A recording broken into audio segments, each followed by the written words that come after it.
Naquele tempo, Forquilinha, compravam na serra porquinhos novos, magrinhos. Aí eles eram feitos um chiqueiro, como se diz, né? E ali era engordado. Quando era bem gordo, aí se levava. E tinha frigorífico aqui, era uma fábrica de banha, não era frigorífico, né? Uma coisa que eu assim lembro, que eu também ainda fiz muito tempo, era a gente dividir tudo. Quando a gente matava um porco, levava para o vizinho lá, tinha uma baciada, era morcilha, salame, carne, tudo que a gente fazia levava. Mas quando eles matavam o porco, vinha a mesma coisa. Assim, todos os vizinhos faziam desse jeito. O dinheiro a gente não tinha, vamos dizer, renda nenhuma. Era plantado milho. Para plantar milho, já tinha que fazer empréstimo no banco. Quando colhia o milho, achava, agora vai dar dinheiro. Mas aí não, agora tem que pagar o banco, né? A gente tinha que descascar o milho, debulhar, peneirar para estar limpinho, depois levar para a tafona. Até eu levava, às vezes, a cavalo, um saco daqueles bem grandão, ia levar lá para moer, depois fazer o pão, a polenta, né? Aí eu fazia bastante pão de milho. Para aqueles que eu sabia que gostavam, eu mandava um pão de milho. E outros vinham pedir para comprar. Vendi pão de milho para o Gegenstein há muito tempo, que ele dizia, não tem outro pão de milho igual, não adianta. Hoje não sai mais pão de milho, não tem mais forno de lenha, que era o forno na rua, que a gente tinha que plantar cebola, batatinha, alho, verdura, tudo a gente tinha que plantar se queria comer. Agora, café, açúcar, sal, essas coisas, já existia essa sociedade que tinha, a sociedade União Colonial que começou, né? E ali tinha tecido também, então se precisava tecido, tinha. E nós tinha carro de boi, botava as crianças tudo em cima, levava uns lanchinhos e ia todo mundo para a roça. Quem já conseguia pegar uma enxadinha e ajudar a capinar, agora as famílias se ajudavam, aquilo era bonito. Se alguém da família se machucava, que não podiam trabalhar, os vizinhos iam lá, faziam o serviço por eles, assim, a união, né?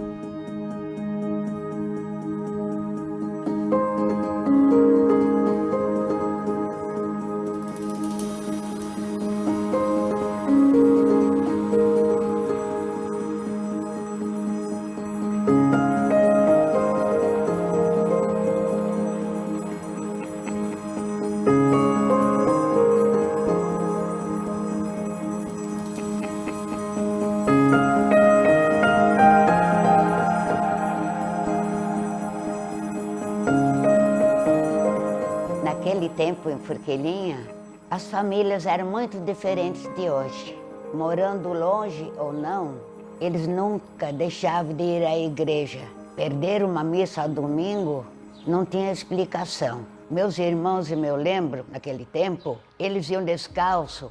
Abaixo da igreja tem uma poça de água lá. Todos que vinham, não só a minha família, lá lavavam os pés, botavam o calçado, ia para a igreja. O terço também, né, a oração, era primordial naquela época. Não tinha de pensar que não se ia na igreja, só se fosse uma doença. A confissão, e cada mês mesmo de criança, a gente já ia cedo, já ia para ter sextas-feiras, já ia para confessar, tinha sempre padre para atender. Era um tempo de paz. Não tinha, assim, diferenças de pessoas, mas era um compromisso. E se não podia ir, por exemplo, na minha família, a gente ficava de joelho, rezando, como já tinha falado. Até que eu quero gritar, vendo os irmãos voltar da missa. Isso era muito bom. A maioria era colonos, todo mundo trabalhava. Quem podia, por exemplo, quando papai e mamãe iam para a roça, eu ficava sozinha em casa, os meninos iam junto. Daí a mamãe me dava já as batatinhas para descascar, fazer a sopinha de noite quando vinha da roça. De vez em quando eu botava o dedinho, já se alcançava a batatinha, mas não tinha. Daí eu espiava, abria a parte da janela de cima, se escutava alguém, ninguém. Eu me sentava de novo, até que a mãe vinha de noite, eu tinha que chegar. eles colaboravam muito com o vizinho.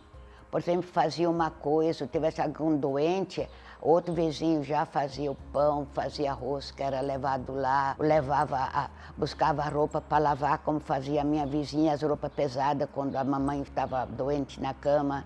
E a gente fazia vice-versa isso. Era muita ajuda mútua antigamente, com os vizinhos. Visitas, preocupações que estava doente, não é como hoje, cada um para si. Não, aquilo era uma extensão assim, de convivência.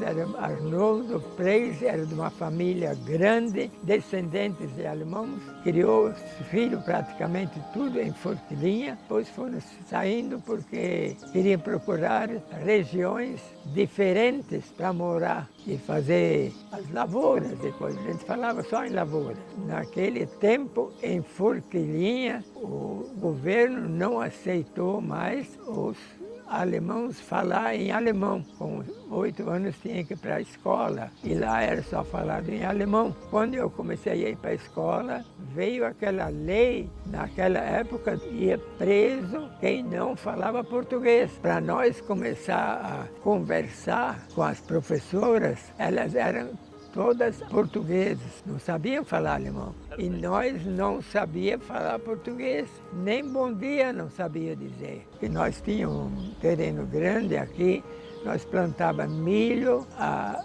mão, a dedo, e depois para carpir era tudo a enxada. Até depois começaram a colher com uma ceifadeira, porque nosso terreno era a vargem baixa, se plantava milho, lavrava a boi, plantava a dedinho, fazia uma covinha e plantava a dedinho, 5, 6 hectares, tudo a dedo. E depois carpido era quase tudo a enxada.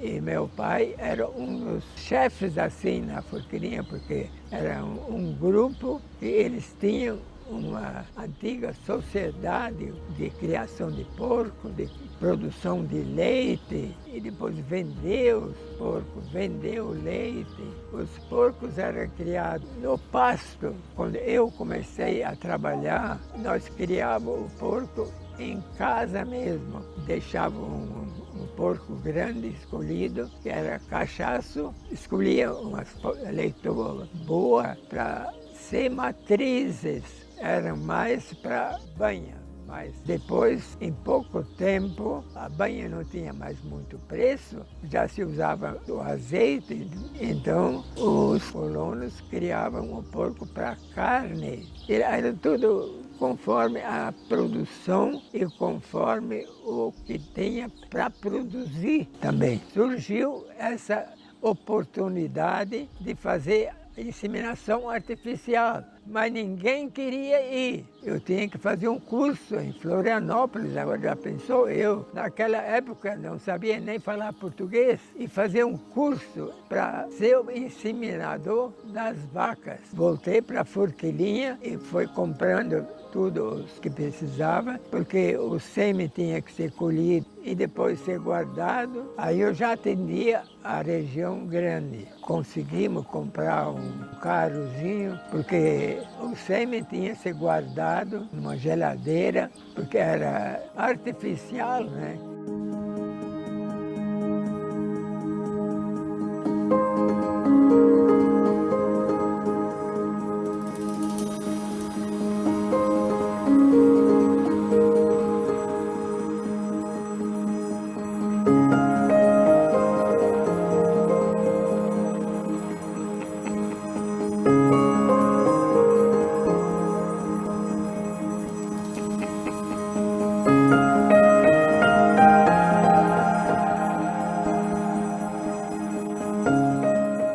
Naquele tempo, em Forquilinha, os colonos, principalmente onde eu vivi, eram muito amigos um ajudava o outro. Os nossos pais fizeram estrada para passar com carro de boi para chegar até onde era necessário ir. Eu acho que naquele tempo o povo era muito unido, todos ajudavam, cada um dava às vezes um dia de trabalho, outra família dava 2 dias de trabalho e o meu pai foi um que ajudou muito, eles fazendo buracos ali para começar a construir a igreja e a comunidade onde foi começado. Eu estudei do lado da igreja, tinha uma escola, era tudo muito simples, era pequena, mas todos estudavam na mesma localidade ali e tinha poucos professores. O meu avô, Nicolau Praz. Ele foi o primeiro maestro em Forquilinha.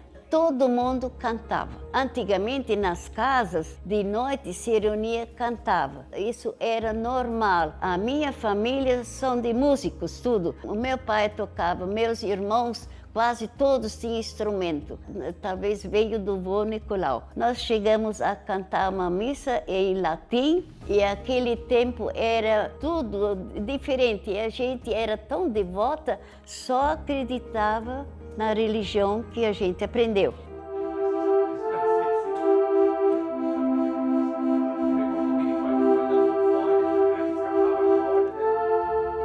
Irmã Norberta, muita, para mim ela é santa, porque eu vi o dia que ela veio, a roupa do corpo só, pobrezinha, sem nada, e ela faleceu, e o que essa irmã Norberta ensinou tudo, isso está tudo aqui comigo. Ela era uma pessoa correta, sincera e ajudava os pobres e só trabalhava pro bem. E ajudou muita gente em Forquilinha e muitos nem reconheceram isso, infelizmente.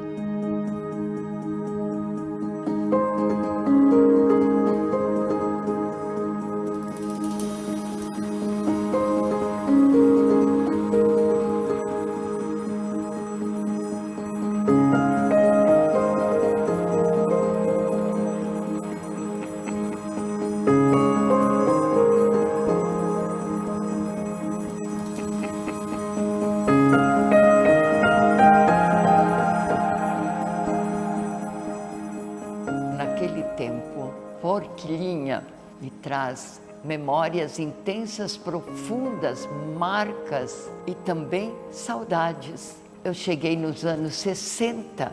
Pensa num povo acolhedor, pensa num povo de fé, povo generoso em todos os sentidos. É uma marca intensa. Por que eu falo isso? Neste período chegaram também as irmãs Clarissas. Eu dizia para as crianças, nós temos que levar alguma coisa para as irmãs. Não tinha onde colocar o que cada criança trazia. Por força da generosidade da família, eles não tinham medo da doação, eles não tinham medo de dividir o que tinham. A convivência de comunidade, de consagração e de doação a serviço da educação, diante da fundação que traz a nossa congregação, que é a marca, a educação às crianças, adolescentes, do qual Madre Teresa há 190 anos fundou esta congregação.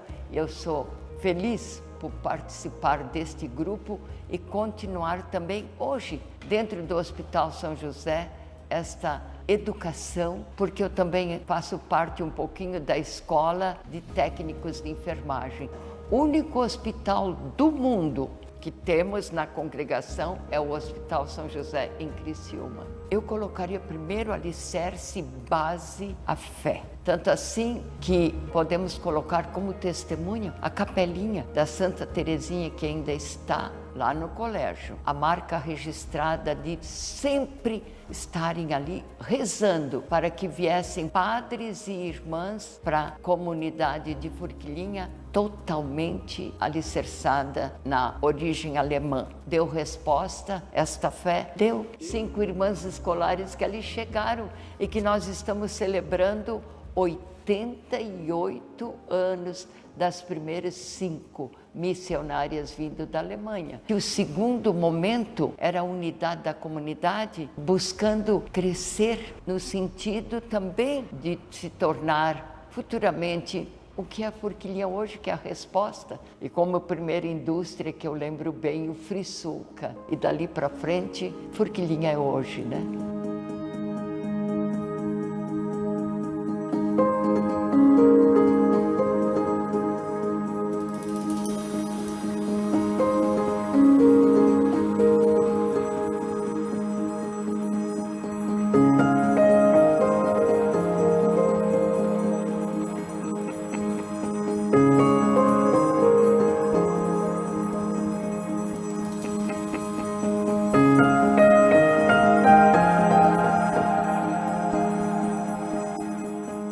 Naquele tempo, eu trabalhei 21 anos com a irmã Norberta. Eu ensinava meninas carentes, crianças carentes, pessoas que queriam aprender alguma coisa, trabalhos manuais, costura. Então a irmã Norberta, ela tinha esse dom, mas ela precisava de uma pessoa que fizesse por ela. Aí quando ela veio lá, ela e a irmã Edith Bach, me convidar para trabalhar com ela, meu Deus, nunca que eu esperava. Foi muito bom, porque na época a gente costurava para fora, aí a gente chegou no ponto de falar em clube de mães, né? Que tinha que ter uma entidade que pudesse também cooperar com a prefeitura, né? E aí foi o clube de mães.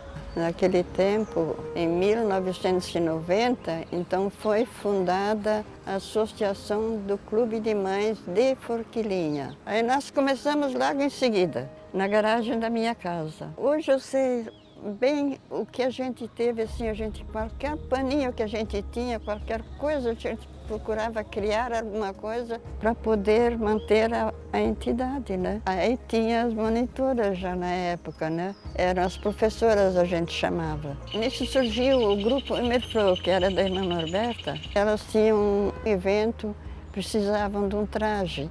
Aí a primeira coisa quase que foi feita foi aquele traje, que eu acho que até hoje ainda deve existir alguma coisa. Depois, por fim, a gente veio aqui, onde ainda elas estão até agora, por isso eu queria que elas saíssem dali, ali, as monitoras, porque quando eu entrei, tudo bem, não tinha outro lugar, mas tantos anos Forquilhinha emancipada e não fazer, ou pelo menos ter um lugar decente para elas, né? Porque merece, né?